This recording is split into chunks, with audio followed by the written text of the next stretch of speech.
Mamãe, eu sigo na minha... Boa noite.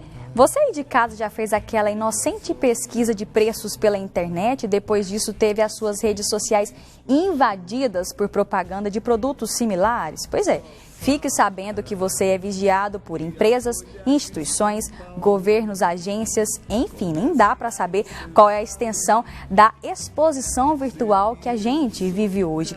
Até 2013, esse assunto era visto como paranoia, mas hoje em dia não há mais dúvida, somos diariamente expostos na web, na rua, no condomínio, na escola e até nas igrejas, onde há câmeras, estamos sendo espionados. E elas estão mesmo por todos os lados.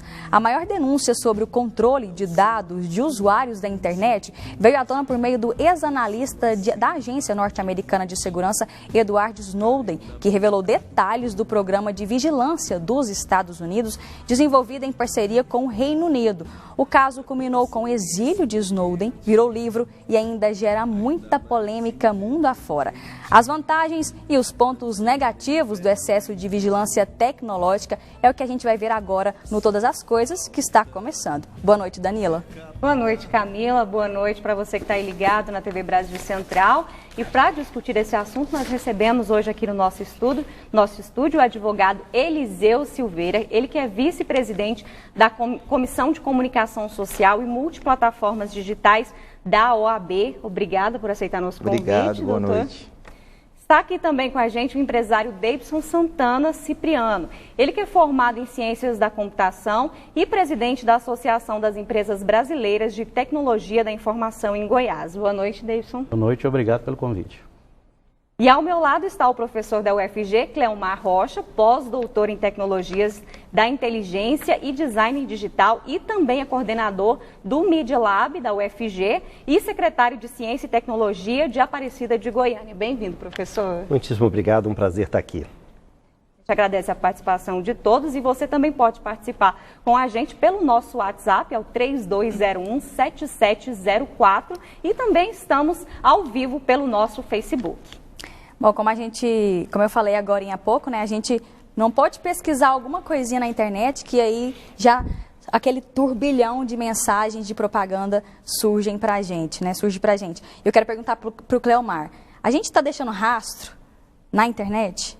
O tempo inteiro nós estamos deixando uma série de dados do que nós acessamos, do que nós consultamos, enfim, isso fica gravado e fica armazenado em uma série de servidores pelo mundo inteiro. Recentemente nós tivemos tanto Facebook quanto Google quanto algumas outras empresas já declarando que estão observando e analisando todos esses dados, rastros o tempo inteiro, às vezes até não observando os perfis de consumo individuais, mas montando uma grande rede de perfis modelizados para alcançar uma maior audiência, uma melhor produção, um melhor consumo ou até indicar o que devemos consumir. Professor, como que isso começou?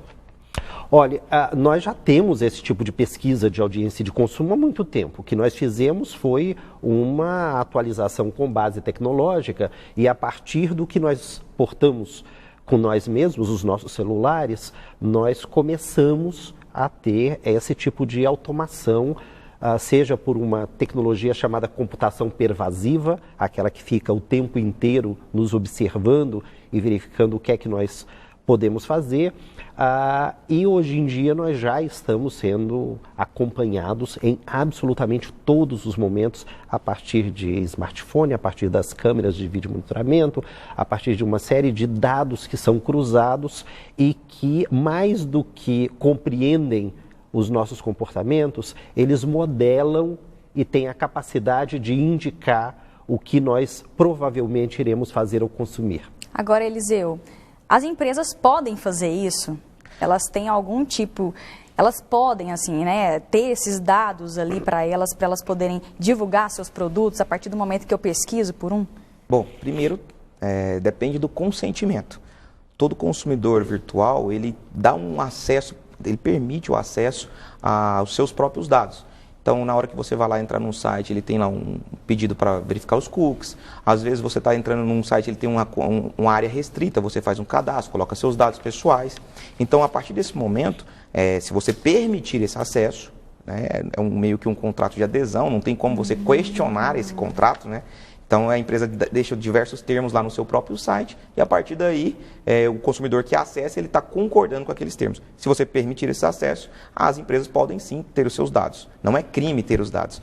Né? Vazar esses dados, que aí a gente vai discutir depois, é que pode se configurar como um crime ou uma infração ética ou até uma infração penal mesmo.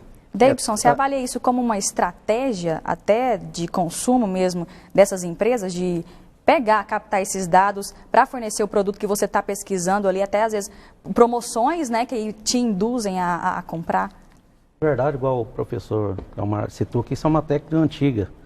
Vocês lembram antigamente, na época que tinha sorteios, algumas inscrições em concurso, o pessoal pegava os dados, passava alguns meses, chegava alguma cartinha na sua casa com algumas entidades filantrópicas pedindo doações, tudo isso.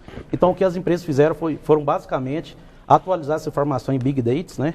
São grandes processamentos de dados, e através disso montar o perfil. É ilegal? Não é ilegal. Mas a partir do momento que ele vai estar invadindo a sua privacidade na questão do consumo, na questão de da localização ou de qualquer tipo de ação que você faça na internet, isso é prejudicial. Então, para isso vai ter a Lei Geral de Proteção de Dados, que vai começar a vigorar a partir de meados de agosto, se não houver nenhuma alteração, e que isso vai proteger a pessoa física, ou seja, as suas informações, a partir do seu CPF, será protegido e terá a agência, a ANPD, né, que é a Agência Nacional de Proteção de Dados, que fará essa regulamentação.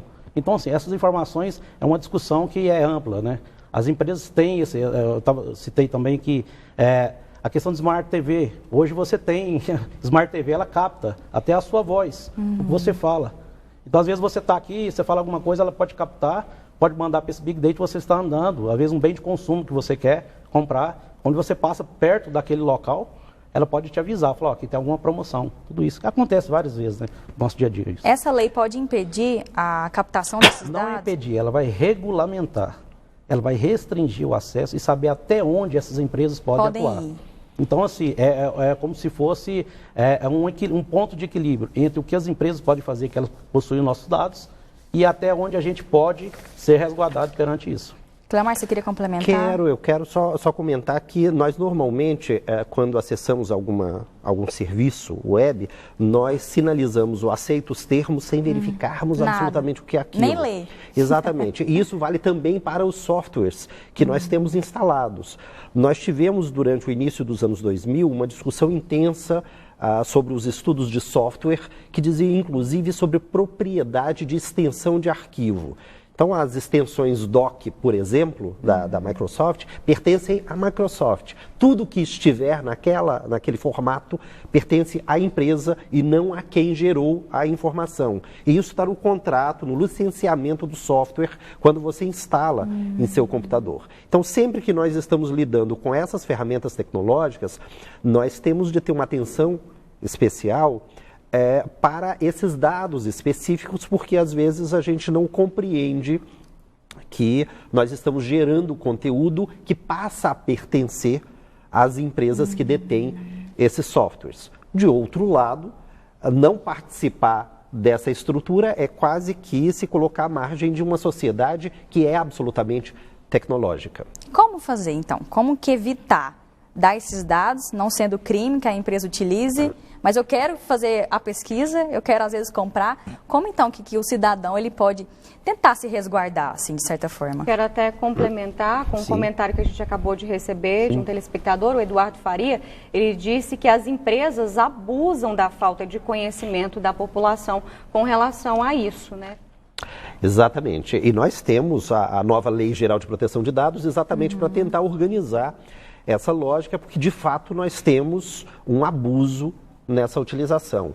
Não por outro motivo, nós já tivemos vários escândalos mundiais envolvendo isso e todos os países começam a organizar as suas leis para a organização desses acessos aos dados. Mas nós estamos tão mal acostumados a isso e desde há muito tempo, eu estou orientando um projeto de mestrado na UFG em que a gente discute por que os dados do paciente em sistemas de saúde não pertencem ao paciente, ele sequer tem acesso. Então, às vezes, a gente tem lá, olha, esses são os seus dados, me dê.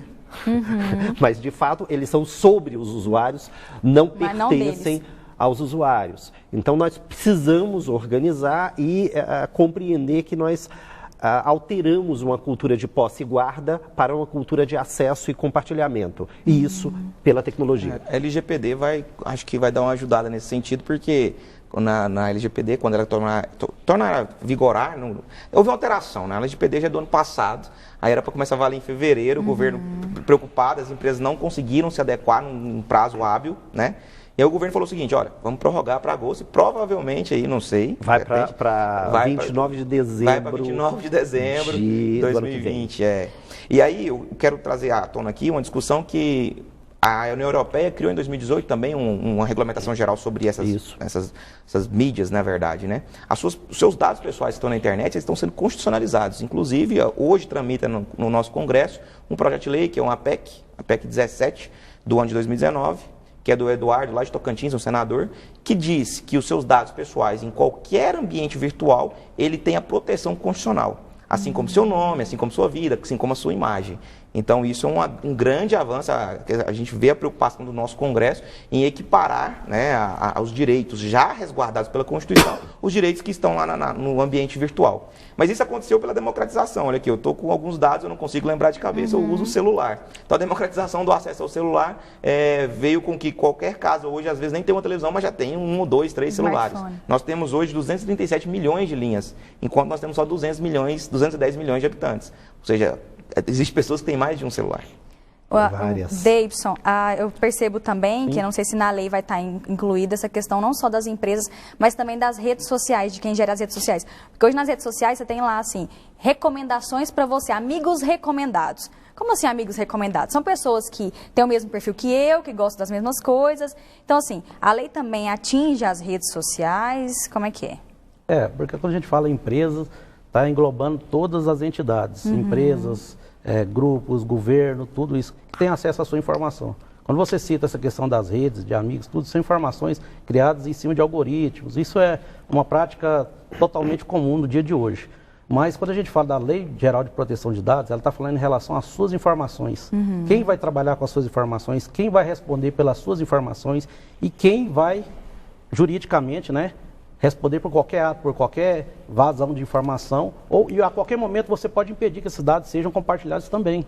Hoje acontece, a maioria da população que acessa redes sociais, esses programas, eles não têm conhecimento, e você pode impedir a qualquer momento, o Facebook, o WhatsApp, de recompartilhar informações suas. Então, assim, a população tem esse desconhecimento, às vezes não tem esse conhecimento jurídico, que nosso colega acabou de citar aqui, e por isso que as empresas aproveitam.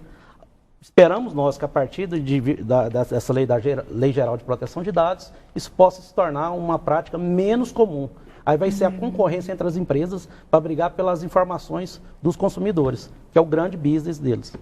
A gente tem uma pergunta do telespectador Henrique Oliveira. Ele quer saber se essas mensagens criptografadas do WhatsApp, se isso for um avanço e se elas realmente dão mais segurança à conversa. E eu quero aproveitar, antes de vocês responderem, para convidar você aí de casa para também participar com a gente. Nosso WhatsApp, 3201-7704. Pode mandar sua perguntinha para a gente. Então, quando a gente fala aquela questão do WhatsApp, ele tem a segurança em 2 etapas, né? É mais uma ferramenta de segurança que o WhatsApp te oferece, mas não é garantido 100%. Mesmo porque as informações estão no seu equipamento, estão nas nuvens e também tem o banco de dados do próprio aplicativo que fica com backup, às vezes, semanal. Então, assim, isso é uma forma de assegurar que você tenha, pelo menos, o controle, né, daquela conversa que você está tendo com terceiros. Mas não garante 100%, porque tecnologia, a gente sempre fala, né, não existe nada 100% confiável. Essa questão, já utilizou uma marca aqui, vamos utilizar outra. O Telegram, que é um dos mensageiros instantâneos, que é o nome correto, mais seguros, né? O pessoal da informática pode falar aqui, ele teve o problema aí da vaza-jato. Claro, todo mundo sabe que houve vazamento. Ninguém questiona se não houve vazamento dos membros da Lava Jato. E como que foi feito? Olha que coisa simples. Para trocar a senha do Telegram, precisa de um número de telefone. Então, o hack, ele clonava o número por exemplo, do Deltan Dallagnol. Aí ele clonava do juiz Sérgio Moro. E aí ele pedia para redefinir a senha e o Telegram mandou um SMS e caía em qual telefone? No hack. Dele. Então, Entendi. olha que coisa muito simples que o pessoal conseguiu acessar algo assim, né? Se a gente for pensar que o nosso ministro da Justiça foi hackeado, é um absurdo. Quem somos nós para não sermos Quem somos nós para não sermos? Inclusive o Eles WhatsApp... também são vigiados. Não, com certeza, todos, né? Até a ex-presidente Dilma também, né? Surgiu esses rumores também dela sendo vigiada. Então o WhatsApp ele pode ser clonado, o Telegram também. Existe essa possibilidade. Claro, com certeza. Então fica a dica aí, telespectador. Cuidado com o que você fala. Ou não tem que ter cuidado, professor? Tem que ter cuidado sempre, mas não pode deixar de fazer uso de algumas mídias sociais e participar de algumas redes sociais por medo de haver esse tipo de clonagem. Nós devemos ter determinadas precauções, naturalmente, mas não se alijar ou se retirar desse contexto, até porque nós vivemos em uma sociedade suportada pela tecnologia, todos utilizam, e nós temos uma clareza de que não há retorno. A manutenção de uma sociedade contemporânea passa necessariamente pelo viés da tecnologia. Em relação a compras pela internet, a gente tem sempre aquele cadeadinho fechado ali no prompt, lá no alto do browser, que a gente pode verificar, que efetivamente não assegura uma compra protegida, mas ele dá algumas ferramentas que são melhores do que o que não tem. Mas riscos nós Sempre temos o ter. tempo inteiro. Bom, e daqui a pouco a gente continua falando então sobre esse assunto, vamos falar de algumas outras ferramentas aí para você se resguardar, se proteger. Mande sua pergunta pra gente, nosso WhatsApp 3201-7704. Eu espero vocês, fique aí. Cantoras que há de sobra festejarão minha